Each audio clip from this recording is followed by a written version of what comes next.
Let's go. Let's go. All right. We're here on Here Starfleet we Boy. are. And today we're having a casual and informal discussion about the Star Trek The Next Generation penultimate episode, season 1, Conspiracy. I use the word penultimate. That's a good word. That's a great vocabulary word. Watch your back, Picard. I love that line. I know you do. All right, so this was a phenomenal episode when it came out. And watching it again, I have to say, it was just as much fun. And I think also I found it a little more gross than I probably did. It was a little more. Did you? It made me a little squeamish when I when I watched this episode, especially towards the end. It just gets I've developed squeamishness in my old age. I've got a lot to say about the squeamishness. I mean, about the grossness of the episode. Mm-hmm, mm-hmm. So, jumping right into a quick summary, the crew of the Enterprise are finally having a happy-go-lucky time. Geordi and Data are telling jokes, and Counselor Troy is dreaming about swimming, and they're on their way to Pacifica, which is like a... They're on their way to Pacifica, where the crew's going to enjoy a much-needed shore leave.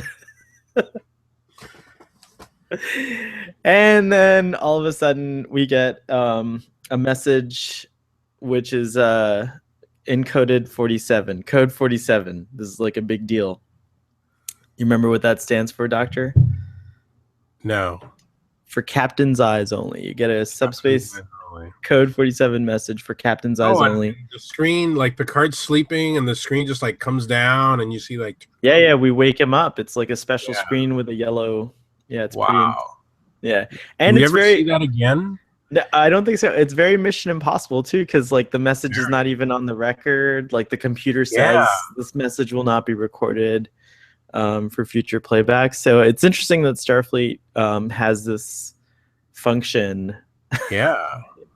I love it. Code 47. I bet you on Earth the infiltrated Starfleet command got this got a simple message from their computer system that says the USS Horatio has initiated code 47, and then what's his face Remick starts bulging. Wackiness ensues. Wackiness ensues after that. So they knew they were coming. But anyways, Captain Picard sees his old friend Walker, Texas Ranger. Walker Keel, who he has a relationship with that dates back to his earlier days with Jack Crusher. That'd be a neat. I bet there's books, right? There's books, Jack Crusher. I shall illuminate you as to Walter Keel's non-canon appearances in print are later. Yeah. Good. Anyways, Keel and a bunch of the best and brightest captains who are pretty cool. We meet like this one who's an alien captain. I already forgot his name. And then Captain Scott, who's apparently the youngest to rise to the rank of captain. That's before the Kelvin timeline, of course, when as we know, Captain Kirk is now holds the honor of the youngest to ever make captain. Oh, I don't know if that's true, but he was pretty young. He did it pretty quickly. Right? Doesn't he go from Ensign Kirk to Captain Kirk? Yeah. It's pretty impressive. It is. No surprise to old Spock.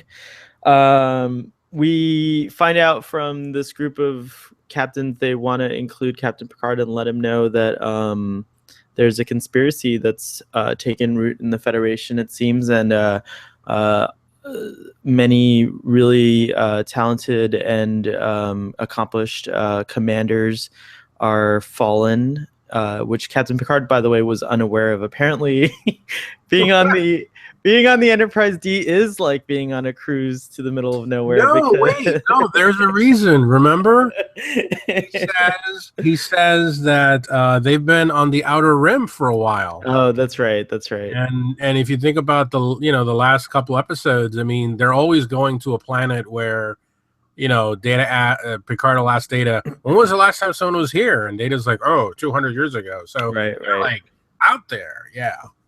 That's true. Good point. Good point. Doctor saves the day for Picard. But anyways, Picard is unaware of this. He's also very skeptical.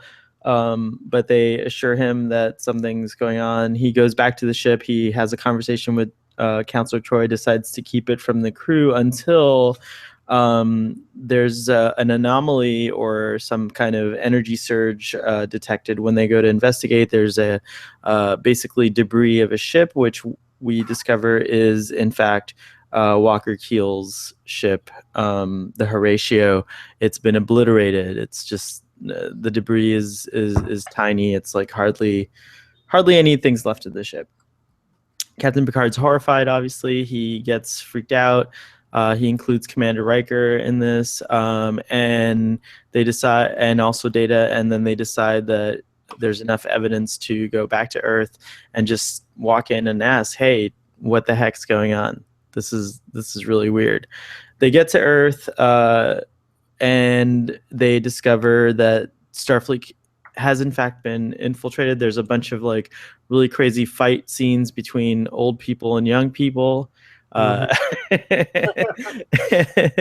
And then we finally end with like the revelation that many high-ranking Starfleet officials have been infiltrated by these parasitic crab-like creatures that are reminiscent of the Star Trek II creatures from SETI Alpha 5.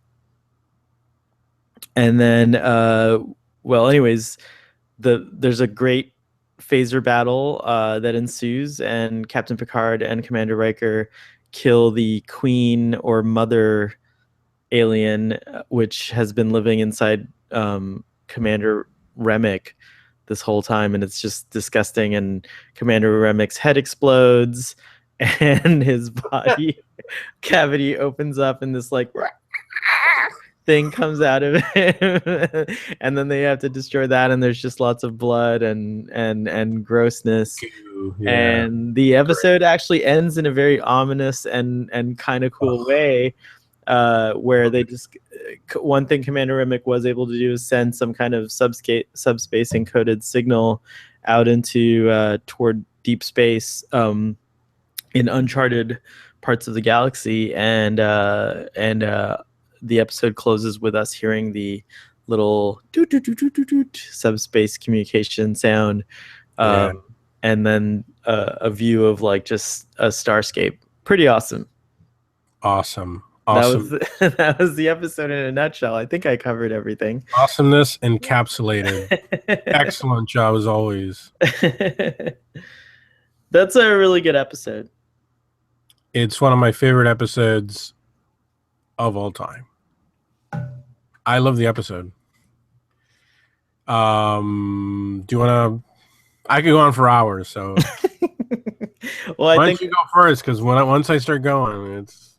I think the things that stood out to me was about this episode that it was the first, I think, Star Trek: The Next Generation episode that like went in a kind of, I don't know, horror direction, and I loved it. This is more of like a horror episode than anything else, and we get a few more of these. Like Schisms is one that comes to mind, is another horror, body horror, especially body horror type thing. Yeah, this is like basically very Cronenberg. Yeah, like an invasion of the body snatchers. Invasion of the body snatcher does definitely come to mind, and scanners with the heads exploding, definitely. Yeah, absolutely. But I don't remember like Star Trek the original series. No one's head ever exploded. You never had this kind of like this level of gore was not present, right? It was actually, they received a lot of, according to companion, they received mail over it. Oh wow. Complaining about it. Curiously enough, just to go on a slight tangent, Mhm.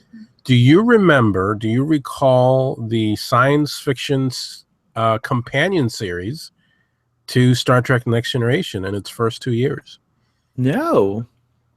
When Star Trek came out, and at the same time as this, as Next Generation's premiere, there was another notable Paramount science fiction series, and I mean, at least when in Miami where we watched it, it aired right before Star Trek. It aired at 6.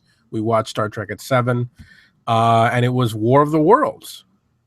War of the Worlds, the series, and War of the That's Worlds right. series.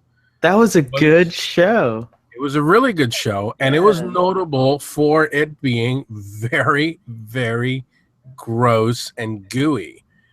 And this was, I mean, I remember watching this episode and War of the Worlds right before it, and it was just like 2 hours of just gore. It was just a gore fest because The great thing about this episode is like the conspiracy thing is pretty awesome because they kind of establish the you know the roots of it in a previous Next Generation episode, which I can't remember the name. Yeah, I can't. But the one but it where had Remick and it had the Remick and Admiral the Admiral in it as well. Hold on a second. It's terrible that we have terrible. Maybe we are in fact. I can look it up here, man. Maybe we have we are infiltrated by these guys because one of the signs that you've been possessed by this crab alien is that you can't remember. You can't remember stuff. Oh, you're right. You're right. So, do I have something on the back of my neck here? It was in. Oh crap! It's not listed. It was in a previous episode. We know. I'm on the great internet, which, by the way, funny enough, Star Trek: The Next Generation has an internet because Data uses it in this episode. That's right. There is an internet in Star Trek: The Next Generation. It's just not called that. So it was, let's see. Whoa. It was it Lonely Among Us? No. Was it? Not that one. No, it was Code of Honor. No. Which one was it? Hold on. Why can't we remember? This is now everyone now realizes how awful we are with remembering. It was specifics. The episode. I'll tell you right now. It was the episode. Wow. Not listed here either. This is what happens when you get old, children. Wow. Find this fucking episode. This is what happens when you get old, children. You start to forget important things. I think it's because the reason we forgot is because it was the Wesley episode with the coming test, of age, which we haven't. Yeah, coming of age. Damn Yankee song. That's the episode that it was that we last saw Remick. Right. Yeah. Okay. I don't know. I should just remember it's the Damn Yankee song. It was a B plot in that episode, and now B plot has become A plot. A plus plus. A plus plot. What cool thing I thought about this episode was that little round table of captains. Like that was neat, just because we did get to. Yeah, the meeting. We got to know again more about Picard's past. And obviously, like, now we know who introduced Jack Crusher to Beverly. It'd be fun if we went. Well, this goes into what you were going to say about non-canonical appearances of Captain Keel. Yeah, apparently Crusher actually served with Keel. Oh. Was his chief medical officer in in a book called where I had it at my hand and now I can't find Well, it. regardless, Yeah, I'm, she served. Yeah, she served. She served with him, so that explains. Oh, here it is. Losing the Peace. Next Generation. ah. Losing the Peace. And so yeah, that's. I mean, you see her very excited in the episode. Oh, I know Picard. she's really thrilled that Captain Keel was So, around. right. So you see once again, you see the shared universe that Crusher and Picard had. Prior to prior to their serving with each other on the Enterprise D. And I Shared think history. it's just fun whenever we expand our little understanding of, the rest of Starfleet. So it's like, now we know about the Horatio, the Stargazer. Like, there's more ships in our knowledge bank now, Right. with meaning to the characters that we're following as well. So it's neat. Um, do you think that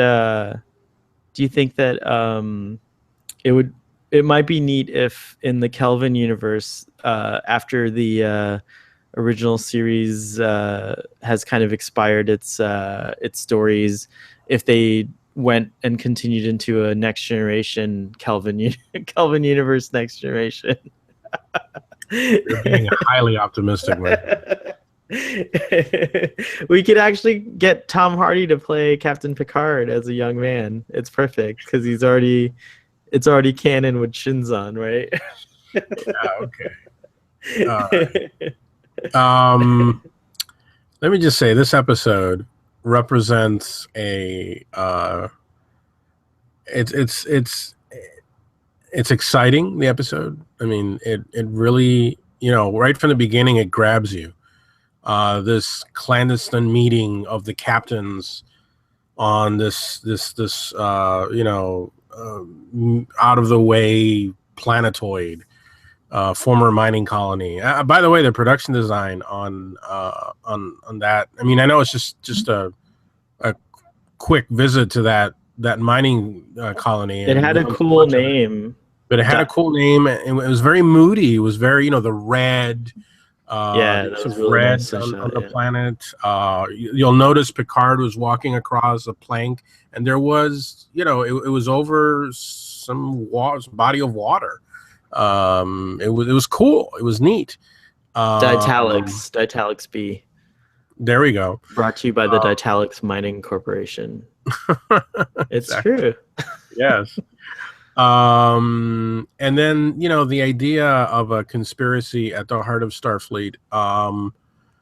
At this point, I guess we hadn't really seen it, although we would eventually see another conspiracy in Star Trek VI, which predates this one,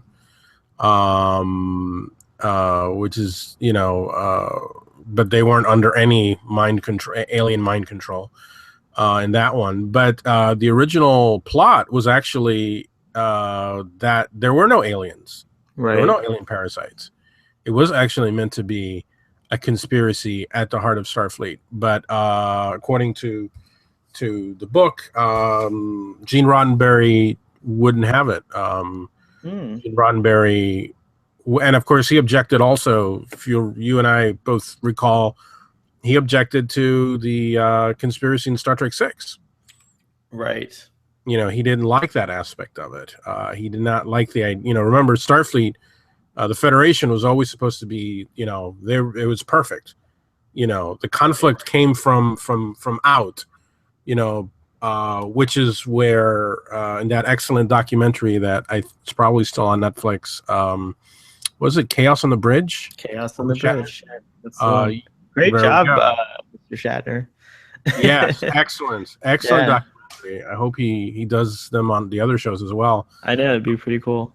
Yeah, but you see the dilemma that a lot of those writers had, which is how do we write something dramatic without acknowledging that our characters can have flaws. And this was an episode that apparently suffered from that.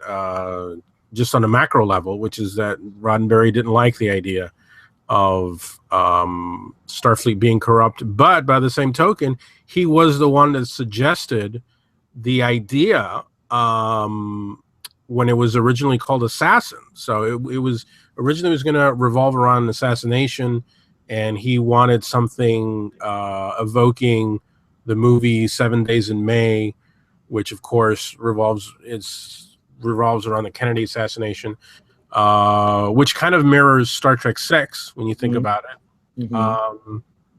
So it was a troubled story in its genesis, but I think it came off really well. Yeah. I liked the alien parasite route. I thought it was it was cool seeing special effects that Star Trek is not really known for. You know, Star Trek, we're used to seeing space battles, we're used to seeing Phaser fights. We're used to seeing aliens with, you know, things on their nose. You know, if we win it, sometimes we'll have the grandiose space amoebas or space jellyfish, or the Horta, or the Horta. Yeah. But we rarely see something like this. Of course, later on, the Trills are introduced. But this was really the first time I think we'd seen anything quite like this. And I don't even never get a name, do they? No, they don't even say what their name is. Right. They're really unknown. Parasitic creature. And, you know, the scene where they invite Picard to dinner, and you have, you know, the command staff of Starfleet, and suddenly, you know, they serve him the little worms. Oh, and, yeah. And Picard he's just like, oh my God, what's going on?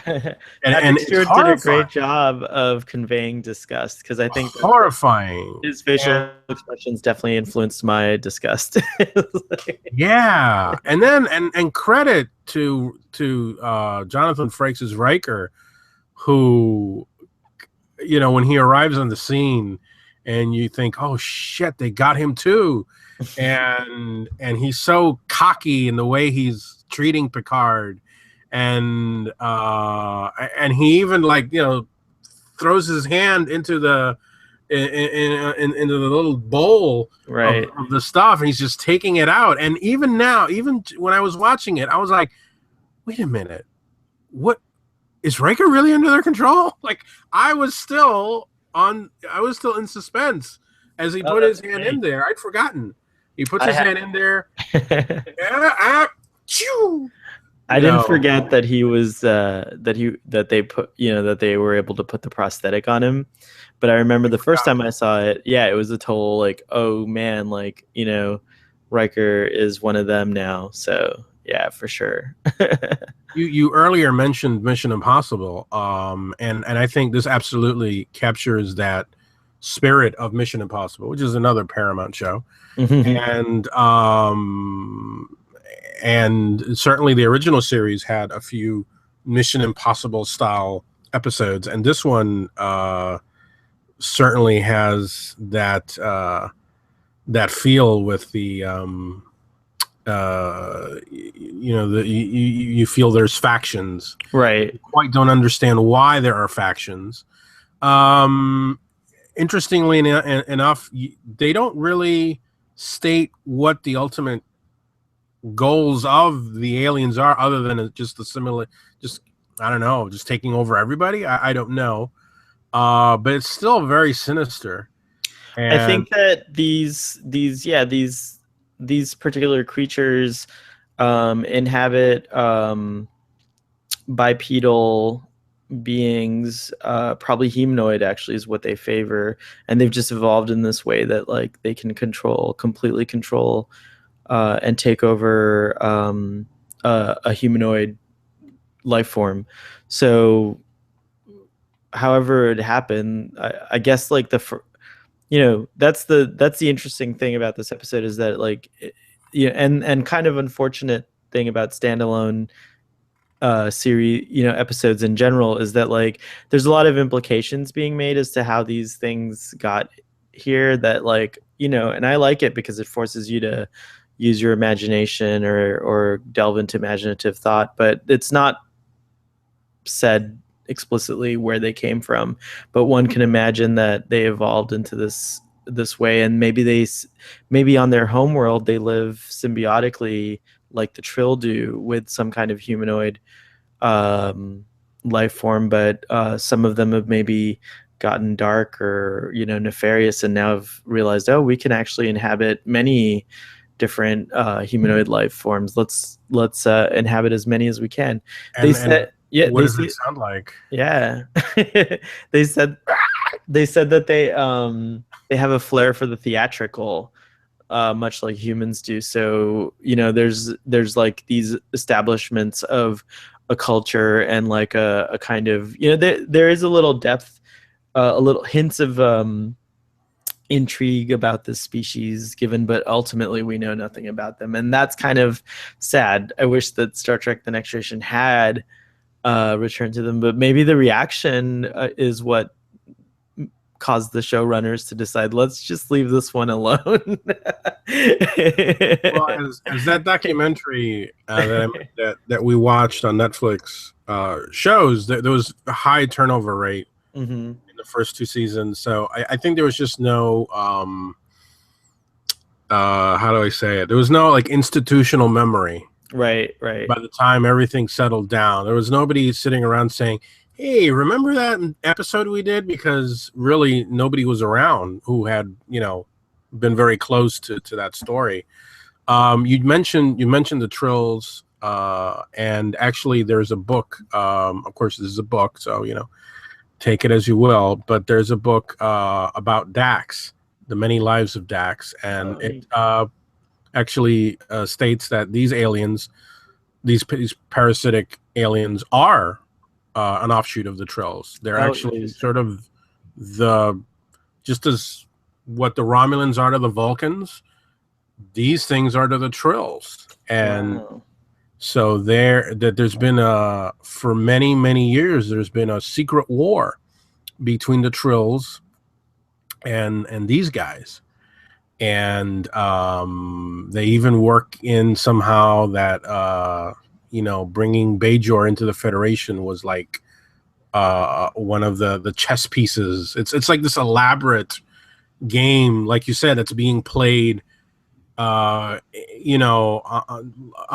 mean, people are not aware that these people have taken over the bodies of people, and there's this elaborate game being played between these creatures that inhabit the bodies of others without the general population knowing, and it's very insidious. It's disgusting. It's awesome. I love it. I have to go to the movies later on tonight, and I'm going to be now worried how many of my fellow human beings are in fact what movie are you watching? I'm gonna go see Independence Day.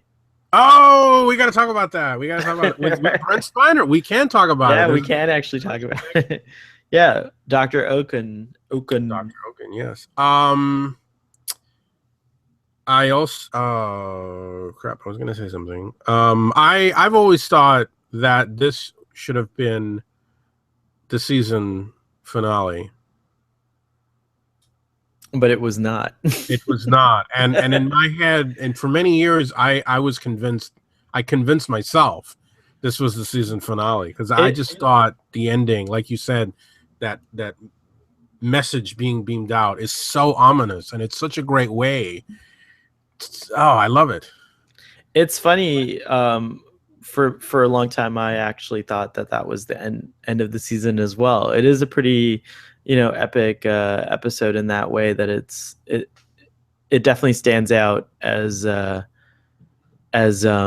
season closer. But no, our actual season closer will involve the return of an age-old adversary of Starfleet and the United Federation of planets.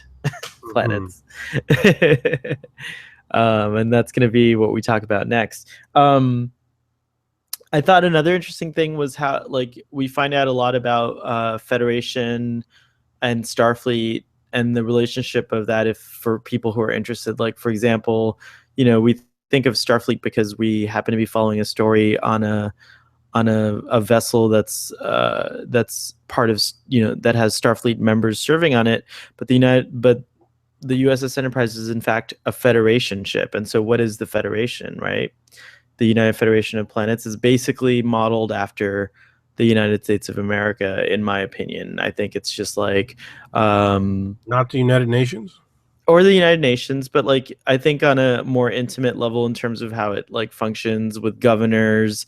There's governors, like Federation homeworlds, there's all this. It's more like a federation of states rather than like the United Nations. I think is not as like ratified as the United States is. Like there's always a lot of like conflict within the United Nations that I don't see happening in the Federation. Do you know what I mean? Yeah. The Federation seems pretty unified, and it's been established. At times. I mean, At there have been times where there's discord. But yeah, the core homeworlds, and I guess in that way it is like the United Nations. I think you're right. It's probably more like the United Nations in that way. There's Vulcan, there's human,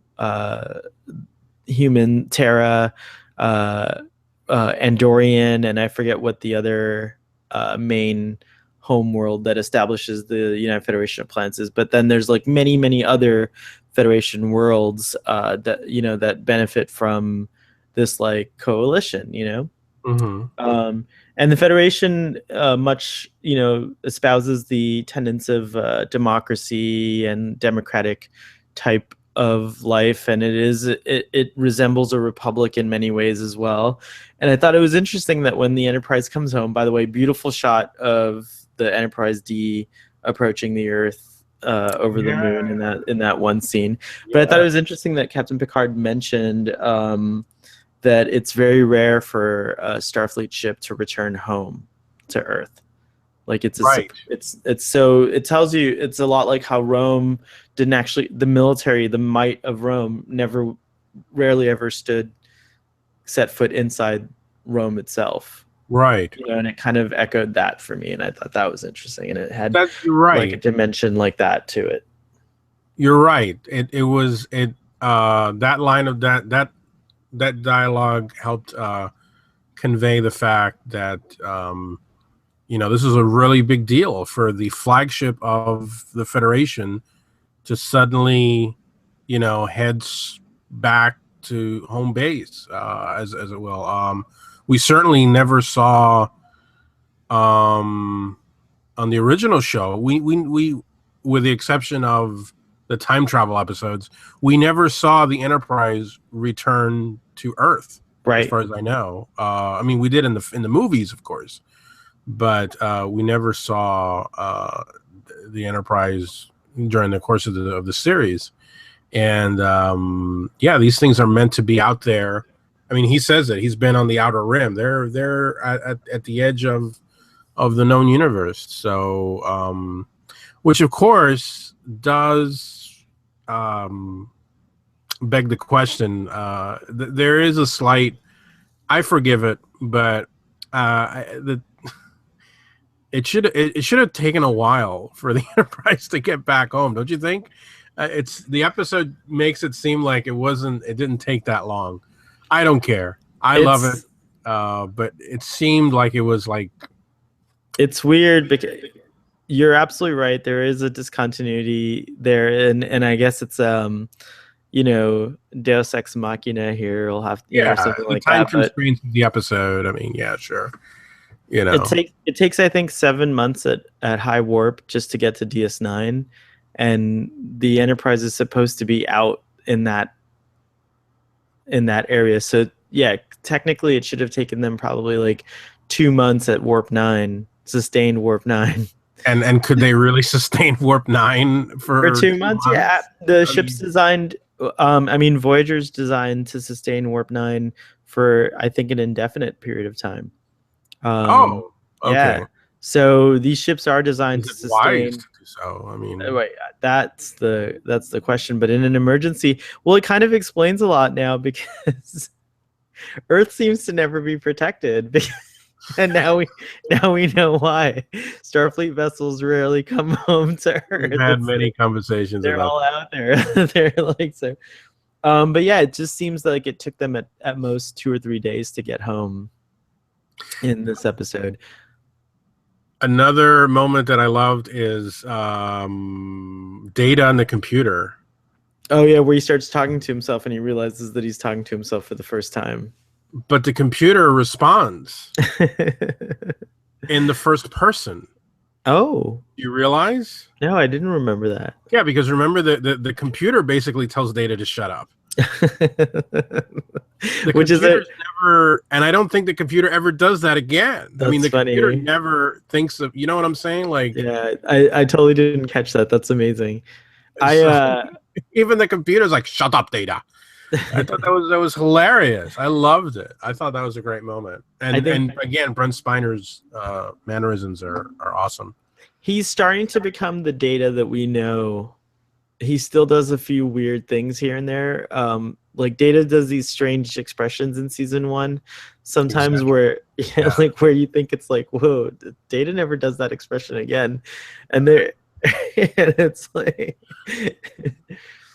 Brent Spiner finds himself in Data later, I think. Right now he's still exploring a lot of things, which is fine because Data himself is very new and fresh and exploring what kind of personality he wants to emulate or eventually formulate and convey. So it's kind of a cool thing to see at this stage as well.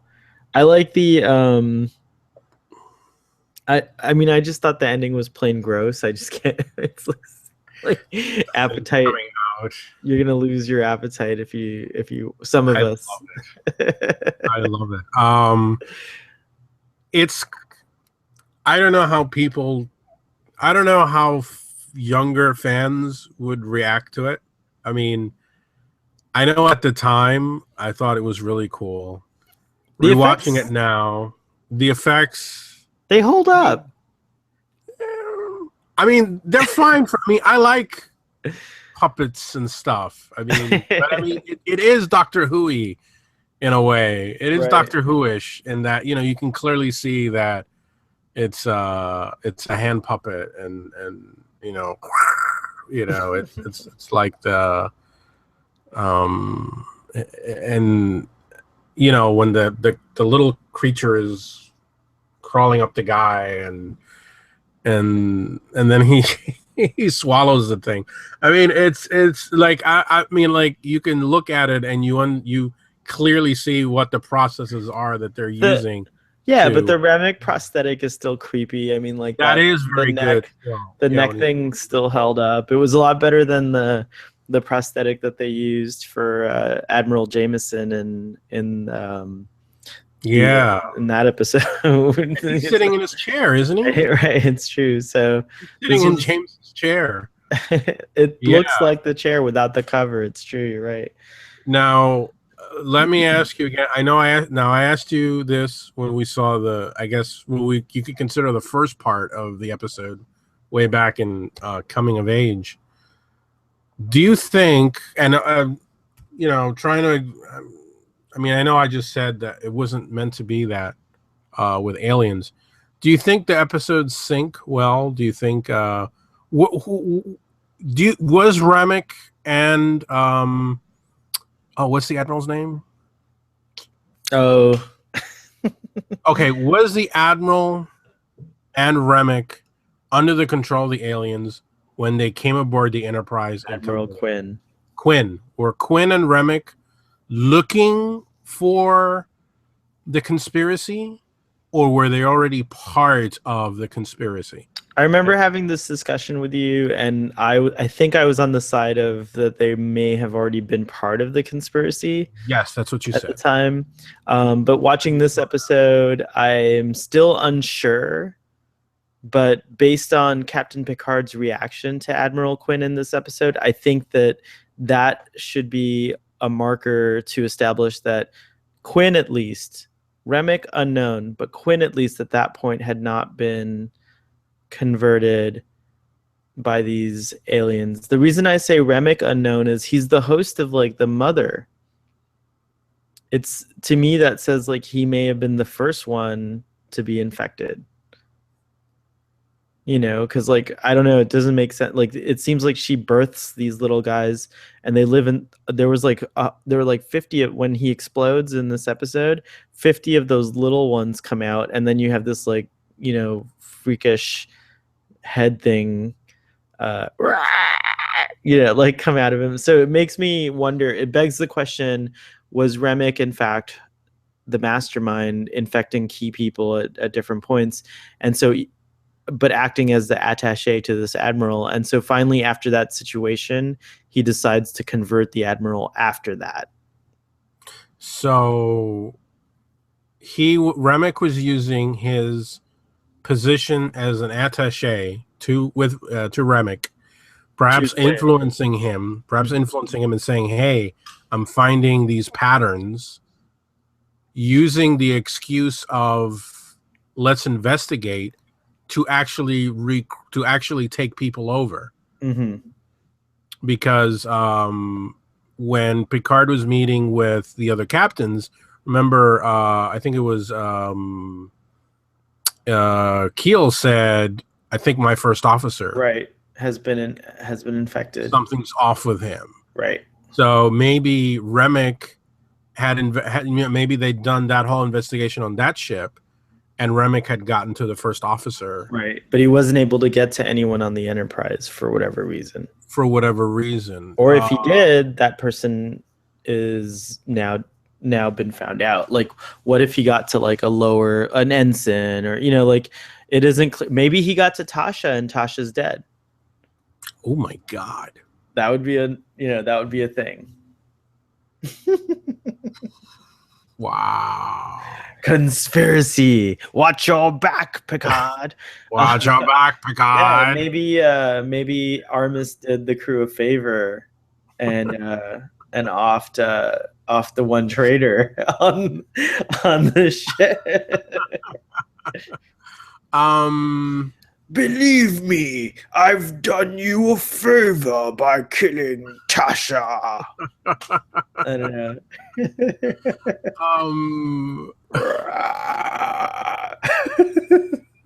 I love that creature, man. I know you. Why was there never any toys? It would have been. I think it would have been like a questionable $12 to spend on like a garbage bag, basically. In fact, were we talking about Skin of Evil or? Yeah. Oh wait, which creature? They never made. No, I want toys of the little parasite things. I want Remick in the chair with the thing that you can like put your finger in and it'll go. Let's see if there might be something. No, there's no toy. I'm the toy expert, so there's no toy. I'm saying I wish there had been. I want to ask you. Later on, there was a similar threat of assimilation in Star Trek, which of course I'm speaking about the Borg. Yes. But of course they did it in a much more visually overt way. I mean, you saw, things going on them and all this stuff. It wasn't so creepy as doing it. I mean, not that the Borg assimilation is not creepy, but they were doing it, from the outside going in, where this was, just going straight in. How do you compare the two? Which do you think? Which do you think is more? Which do you think is creepier? Which do you think is more unsettling? This is definitely the more unsettling and creepier one, but I think that the problem is that it kind of, when you're already suspending your disbelief for Star Trek, and the thing about suspending your disbelief for body snatcher type villains is that like it forces the mind to kind of think in a paranoid way, and I think that like that kind of thought is like it's important to take note of when you have a paranoid thought, but it's not somewhere you want to always be. You know what I mean? It's true. You don't want to be a paranoid person. Like, I don't know. I don't want to be a paranoid person. Right, Because right. we, there are conspiracy theories. It's like and almost there's almost like a healthy sense. Humans in general have a healthy sense of paranoia or conspiracy. Like it's not a bad thing to question the powers that be every now and then and wonder like, are we doing the right thing? What's the reasoning behind this course of action or the other? Like, Do why would our you votes count? right, why would a toilet seat in the White House cost $24,000? I mean, those are like questions that like I think are okay to ask. but Right. um but for me, what's more compelling about the Borg is that, like, I think, again, at the end of the day, Gene Roddenberry is right that the more compelling story is the enemy that is without, not the enemy that's within. Because the idea is that, like, the Federation represents the soul of an evolved species in general, which is one that is settled within, like, that is comfortable within, that is like peaceful within. And that's why I think that the Borg are awesome, because they're a threat to that. They force humans or whatever species they're assimilating to resort to a kind of us against them way of life. Now let's compare them to now a third alien of assimilation, and with similarities to these guys, the shapeshifters, which we see in DS9, which instead of taking over, instead of taking over you, for example, they would just shapeshift into you, Right, they could which kill you and then creates the same right. paranoia all of a sudden. It's like, is this really you? Or yeah. How do you think they compared to the shapeshifters? Again, I think the shapeshifters win against these guys too, because as weird and alien and cool as these guys are, they require a host to even communicate with other humans. Like, when they're in their natural state, or rather, I shouldn't say natural state, when they're devoid of a host, they're just like squeaking and like they're just like making sounds like that. They look like bugs to us, and that's cool, because like that is that is like what would easily take over a human body. It's like a parrot. I mean, it's if you wanted to make this even creepier, you could even, or if you didn't have a budget for special effects, you could say like it's an amoeba or a virus that's intelligent and can overpower your consciousness. And in fact, in nature, there are cases where, like, viruses can influence you to have cravings, or could influence you in such a way that you would seek out what nourishes it but hurts you. So I mean, there, the body snatcher thing is pretty creepy. It's way up there. And I still think that, like, yeah, the Borg are less creepy, but more, more scary in a way. And I think the shapeshifters, again, are less creepy than these guys, but more scary in another way, more compelling as a villain for me. Because these guys just gross me out. If like this went on to be a whole season of exploding heads and stomachs and, like, mother creatures and, like, lots of gore and blood, I think I would have just been grossed out. I like my Star Trek to be a little bit more cerebral and a little less gory. Yeah, it's interesting. I wonder how many people agree with you. I think probably a lot of fans agreed with you because, as I mentioned before, War of the Worlds, which was running at the same time as Star Trek at this point, that was basically what that show was. The aliens actually, I don't know if you remember, the three-fingered aliens would go into the bodies of the people and would take them over. And when you killed them, the human body would decompose into like this. Yeah, it's just like this gross goo, and you would see the alien like come out of the chest. What was a common effect on the show was like the hand coming out of the chest and just Oh my going, goodness. which of course evokes Alien, Right, Alien and Aliens, Ridley right? Scott's Alien, the Giger Alien. So when you say a whole season of it, well, the War of the Worlds did a whole season of it, and apparently people, it only lasted 2 seasons. So, you're right, I guess. I thought it was, I liked it. I thought it was cool. I wish it had come back. I think Star Trek Star Trek is very often something, when you see another science fiction property of some kind, often Star Trek is one of the things that said property is compared to. It's like, oh, it's very Star Trek. Right. But here is a case of Star Trek appearing like something else, which I thought was interesting. Star Trek I don't think Star Trek does that very often, because this really appears like, Invasion of the Body Snatchers, which is one of the classic science fiction films, stories. It's been remade, I think, at least 4 times. One of them with Leonard Nimoy, no less. Oh, I didn't realize that.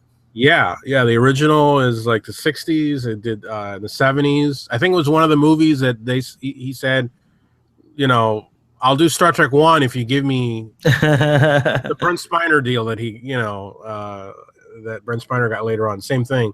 So he was like some kind of psychologist or something in that one. And but anyways,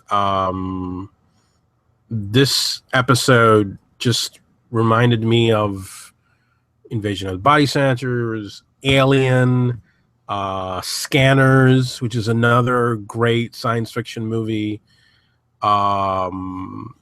It's just it's a cool cocktail of all those really cool 70s sci-fi / horror. Like you said, it really borders on horror. Yeah.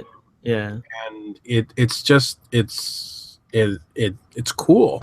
Next Generation, I would just say Star Trek in general shies away from this. And unfortunately, I think there is room for more of it. I know, Doctor Who is a show that's very flexible in what it does, and I know every once in a while it'll do a little more horror here, a little more comedy there, or whatever. Star Trek is kind of, it has its house style, and this one kind of broke the mold. I like it. I love it. I agree that it does break the mold, and I do agree that it works too, because I really love this episode too. I also think that, like, again, in other episodes that are often met, it's funny. I think people do expect Star Trek to be more serious, and that's an interesting point, because I think there are some episodes that are very funny and, more turned toward the comedic genre, and a lot of people are like, oh no, why did we have to have that light episode? Like, everyone wants a space battle, or like, kind of thing, or at least that's what my experience is. But yeah, I like it when Star Trek goes off center, and this was definitely an off center. Well, I mean, it could still be cerebral. I mean, to use the term that Chris Pine has used recently in the headlines in Star Trek, doesn't need to be. Is that his name? Chris Pine? Chris Pine. Yeah. Okay. For a minute, I thought, did I say Chris Pike? I don't know. Captain Kirk 2.0. Right, 2.0. I mean, the issues of paranoia and is so and so really so and so. I mean, right now, as a matter of fact, I don't know if you're aware of this, but there is a program on television right now that is using that same idea. It's called Brain Dead, and it has Tony Shalhoub from Monk. It has the girl from, she was in I forgot her name. Emma knows her name. She was in that Cloverfield sequel. She's an excellent actress. And oddly enough, has the son of a teacher at South Miami, or a former teacher at South Miami. And the show is these bugs, and they're taking over the brains of Congress in Washington D.C. So it's kind of like it's a very dark comedy, I guess. But it like 1 minute it's the West Wing, and then the next minute it's Invasion of the Body Snatchers, and I think it's really cool. But I don't think it's doing that well in the ratings because I think there is an ick factor that people are just really, repulsed by. But I like it. So I'm kind of seeing it as like, oh, this is the first wave. We'll see the second wave in Next Generation. I think again, I think it really lends to how averse, and for good reason, we are to dramas that just stimulate our imaginative thoughts into paranoid thoughts. I don't know about you, but when I watch a television show, I tend to really engage with it on a level of like, I think it's very easy for me to suspend my disbelief is the best way I could put it.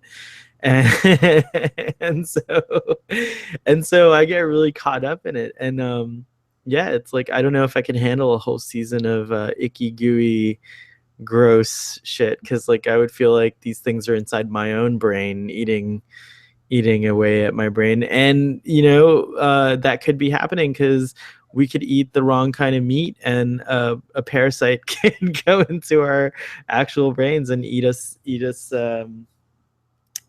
away. So these things can happen, and I'd like not to think about them when I'm eating like my rare steak or my sushi. That's like the last thing I want to be aware of when I'm partaking in those ventures.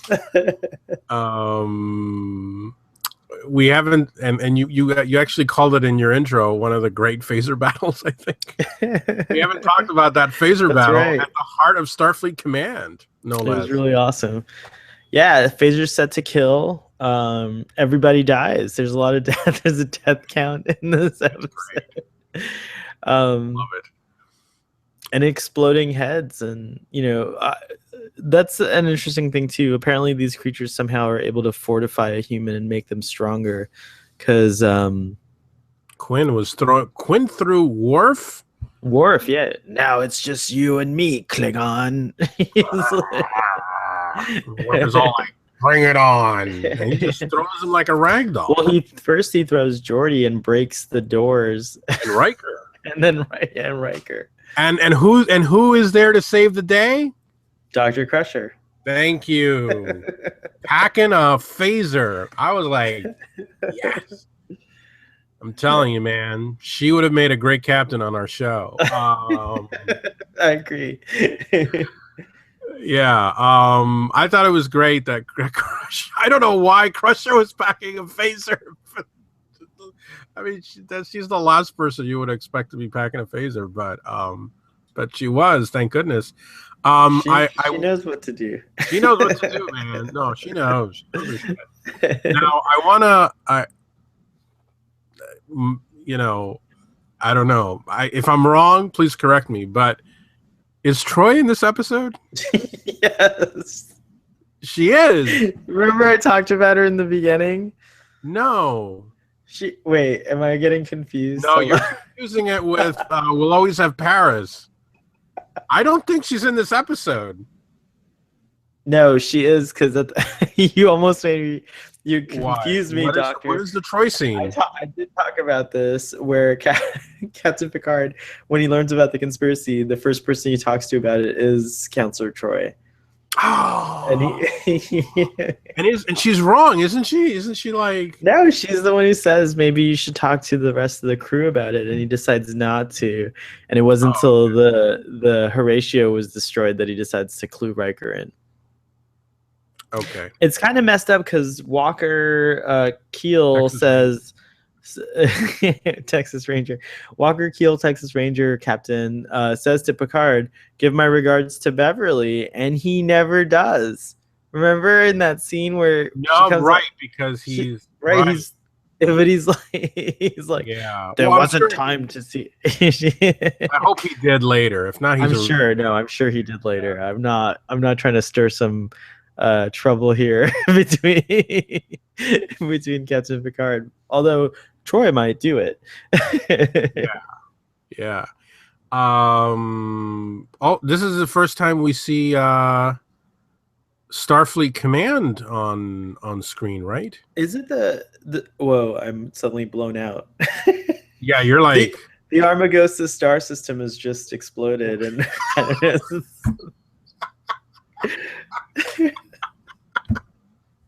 that's what it looks like. Whoa! Yeah, I know, right? No, yeah, we've seen. I mean, it was. They were reusing footage from Star Trek: The Motion Picture, but I think it's the first time we've seen it. Yeah, or that was like Star Trek 4 footage. Being was it reused 4? I don't know. It might have been, yeah, because it looked like. Although I think it's the same. I think it might have been Star. I think it's the same Starfleet command from the motion picture. Yeah, you're probably right. It's the same matte. Looks a little on the 70s side. It's the same matte paintings or styled after those matte paintings. Yeah, sure. it is the same matte painting. Exactly. Cool. That was cool. Yeah. We do see that. We do see Earth. I mean, that's kind of cool. It is nice kind of to have the Enterprise come back to Earth. Outside of that, so where do you rank this episode on our 1 to 10 scale? The 10. Whoa. My first 10. That's amazing. I'm going to rank it lower than you, which is really unusual for us. I give this episode an 8.5. 8.5. This is like, for me, this represents a Star Trek: The Next Generation that could have been. Is a good? Yeah, you're right. It's a really good episode of like in that way. I would say so. All right. Well, any other notes on this show, on this episode? I'm trying to think. They did reappear in the comics. These little alien guys. That's where you're talking about with the Trills, right? The war. No. Those are in books. Those are actually in Deep Space Nine books, Deep Space Nine novels, set after the series.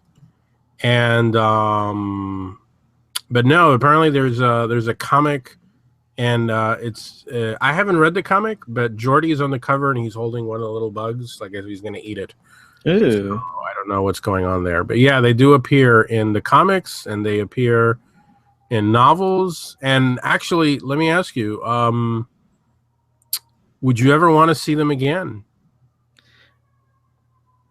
I actually would not mind seeing them again, but I think they lose their impact. I don't know. It will be interesting to see what happens. Which crew would you, like on which, like if you could pick other than Next Generation, which other show do you think would best? I think this foe best be? I think Voyager would have been great because the implication of the homing beacon being sent out to the Delta Quadrant or somewhere far like that. Yeah, so Voyager would have been a neat place to revisit these guys.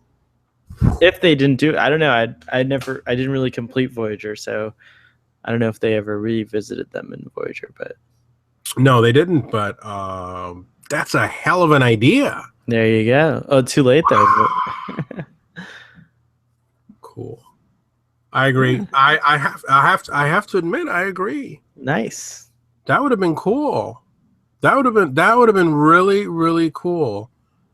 And I can even think if they had done it early on in the season, when you would think that the Marquis and the Starfleet crews are still sort of, right. Getting to there's still a little more friction, which in theory there should have been, but the show didn't show any. It would have been interesting to maybe have seen, factions developing along those lines on the Enterprise. On the Voyager. On the Voyager, and obviously the one person who would not have been, they could not have assimilated would have been the Doctor, because he's a hologram. Right. Oh yeah, and he So could he have would have figured had out a a way to, character and he who could have figured out a was way to. new to the whole thing, who could Yeah. have like been like, wait a minute, something's going on here. Here we go. Invite us to the writers' Um, table, people. Thank you.